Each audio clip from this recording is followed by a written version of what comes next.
भोरही फुलाला माई के बहुते सोहाला। होते भोरही फुलाला माई के बहुते सोहाला।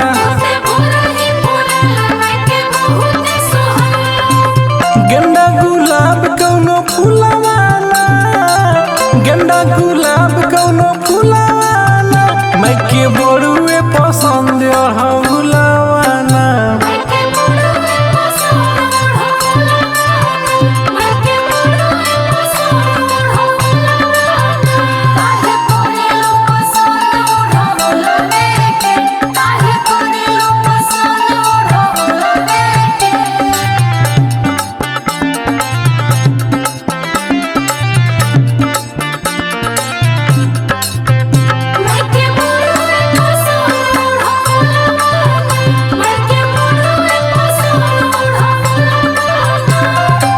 तितमा पोतैया जे कर तीते बफरवा, लागे दरबार माई के निमिये के तरवा।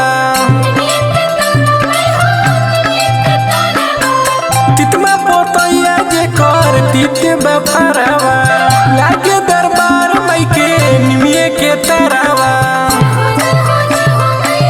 ओही पो झूलेली झूलवाना, ओही पो झूलेली झूलवाना, माई के बड़ुए पसंद हौलवाना।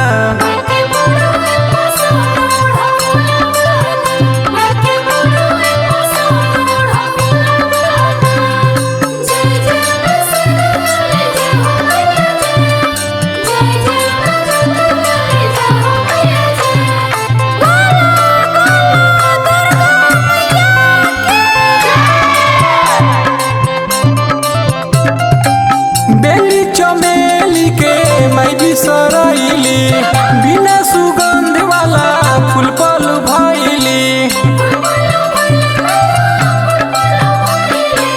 बेली चमेली के माई बिसरैली, बिना सुगंध वाला फूल पल भइली।